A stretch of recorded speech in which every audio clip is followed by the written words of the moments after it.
Olá, começa agora mais uma edição do programa TV OAB. Veja os destaques. Casamento homoafetivo é regulamentado no Piauí. Conheça os benefícios e regras de um consórcio. E mais, saiba por que a exigência de cheque-calção em hospitais é crime.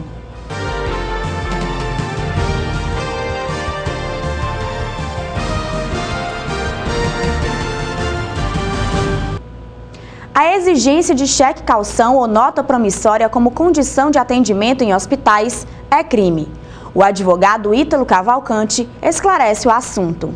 Olá, recebemos hoje na TV OAB o advogado Ítalo Cavalcante, que é membro da Comissão de Direito do Consumidor da OAB Piauí. Doutor Ítalo, vamos falar um pouquinho sobre essa questão do cheque-calção, as exigências, quais os impasses e tudo que envolve essa questão em hospitais e em outros lugares. Inicialmente, saudações aos telespectadores, e no que diz respeito ao cheque-calção, nós temos duas situações bastante distintas. A primeira situação é aquela que a gente se dirige a um estabelecimento comercial, deseja algum empréstimo, seja de cadeira, seja de bebida e outros mais, e a gente deixa lá uma garantia. Seria o cheque-calção, ou chamado arras. Essa garantia é para dizer para o fornecedor daquele produto que está sendo emprestado o seguinte: estou pegando emprestado, se eu cometer algum dano ou se eu lhe der algum prejuízo, eu estou lhe dando aí como garantia o pagamento por esse eventual prejuízo. De modo distinto, em uma segunda situação, não podemos entender como um produto comerciável vida, saúde, liberdade.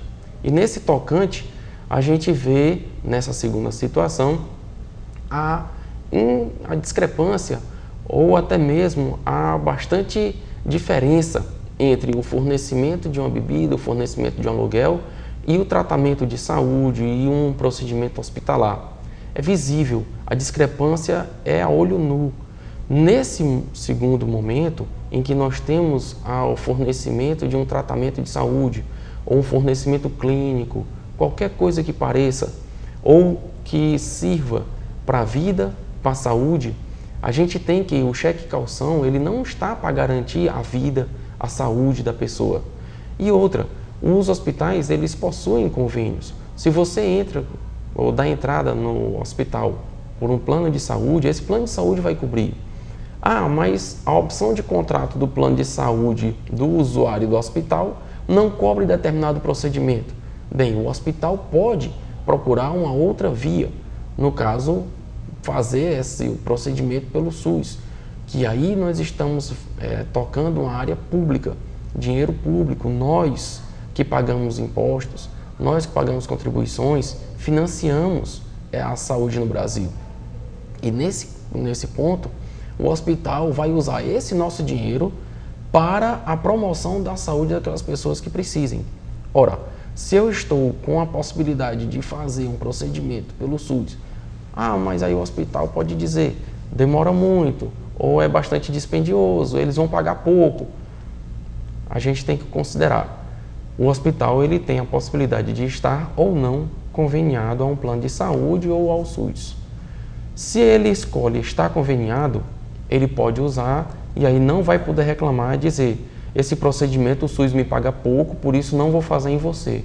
Isso é indevido, isso é ilegal, isso é uma isenção do tratamento de saúde. O hospital ele não pode se isentar nesse tratamento quando lhe for possível. Se ele acha que o plano de saúde não está pagando bem e o SUS não lhe é lucrativo, peça o descredenciamento. E agora, nesse ponto, ele tem que deixar fixado em um local bastante visível a todos que ingressarem no hospital que aquela unidade de saúde não trabalha com convênio, não trabalha com SUS, e aí o consumidor, e aí o usuário que ingressar nessa unidade de tratamento de saúde vai sim poder se precaver de eventuais gastos além daquele que ele estava programando. Doutor, e na questão da cobrança indevida, como o cidadão deve proceder se acontecer isso com ele? Ele for cobrado indevidamente, como que ele deve proceder? O que ocorre e o que vem ocorrendo também há algum tempo é alguns hospitais ou clínicas exigirem cheque-calção de clientes.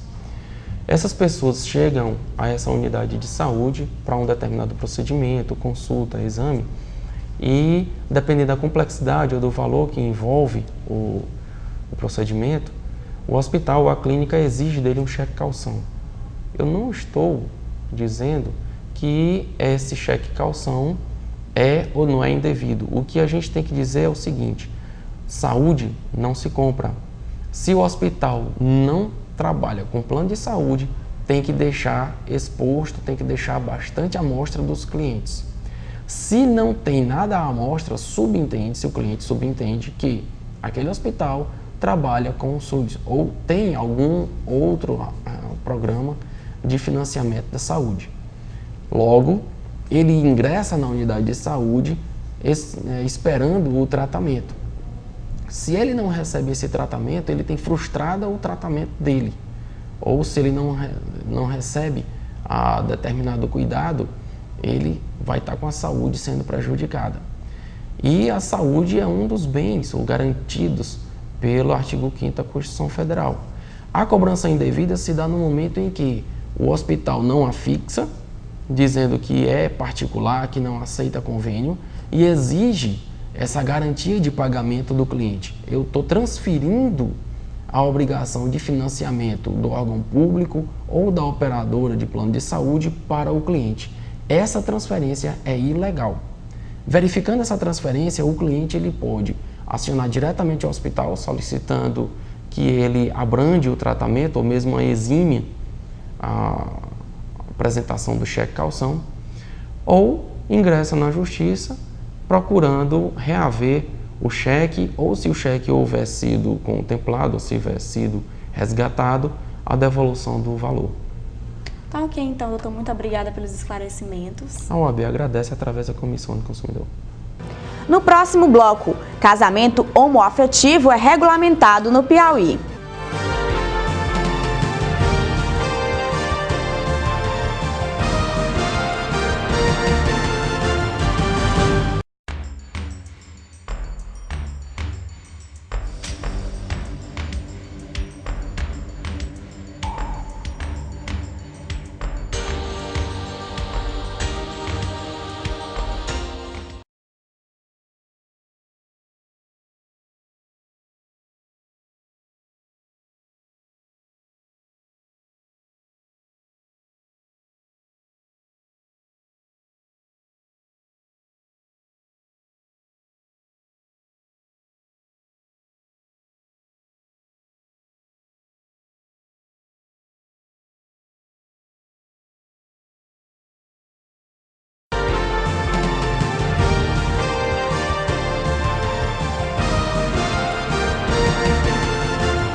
A regulamentação dos casamentos homoafetivos no Piauí é uma realidade.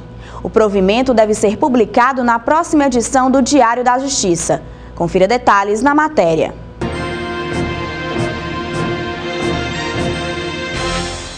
O casamento homoafetivo no Piauí foi regulamentado. O provimento traz normas de como os casais do mesmo sexo devem proceder quando desejarem converter a união estável em casamento. De acordo com a diretora do Grupo Matizes, Marinalva Santana, essa conquista é muito importante para a população LGBT.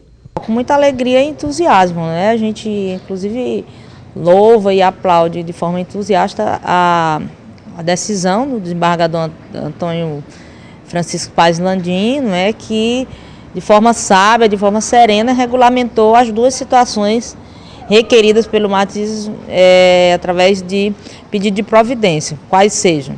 Uma é a conversão da união estável em casamento para aqueles casais homoafetivos que já possuem escritura pública de união estável. E a outra é a habilitação direta, não é, para o matrimônio, nos casos em que os casais homoafetivos não têm ainda a escritura pública de união estável. Para a presidente da Comissão da Diversidade Sexual da UAB Piauí, Ana Vitória Feijó, muito foi feito para que essa decisão fosse tomada. Bom, na realidade, esse requerimento já existia na Corregedoria do Tribunal de Justiça e aí nós, da Comissão da Diversidade Sexual da UAB, junto com o Grupo Matizes, tivemos uma reunião com o desembargador corregedor, Dr. Paz Landim, e ele regulamentou como se dará os pedidos de conversão da união estável em casamento e os pedidos de habilitação direta para o casamento entre pessoas do mesmo sexo, né? Então, esse provimento que foi entregue já na sexta-feira, dia 14, ele vem trazendo quais são os documentos necessários, como devem ser registrados as escrituras públicas de união estável, como é que deve se proceder com o pedido de conversão. Quem já está na união estável quer agora fazer o casamento, né? E como é que se dará também esse pedido de casamento direto, né? Se habilitar para o casamento civil direto, né? Sem ter antes tido a união estável. Então, esse papel da Corregedoria, que em outros estados já existia, agora o Piauí teve, né? E é uma grande vitória para a comissão, é uma grande vitória para os movimentos, para o público LGBT e também uma honra muito grande. Marinalva Santana ressaltou ainda a importância do papel da OAB Piauí para este passo que foi dado. Com certeza o fato da OAB referendar o nosso pleito, o nosso pedido, tem um peso considerável, né? Já a Comissão de Diversidade Sexual da OAB esteve conosco na reunião presencial com o corregedor e uma semana depois o provimento, né, foi publicado, o que nos deixou muito felizes.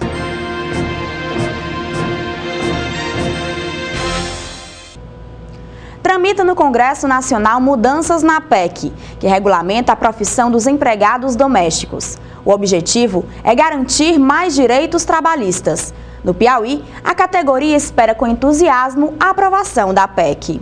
Segundo o IBGE, no Brasil existem mais de 5 milhões de empregadas domésticas sem registro na carteira de trabalho.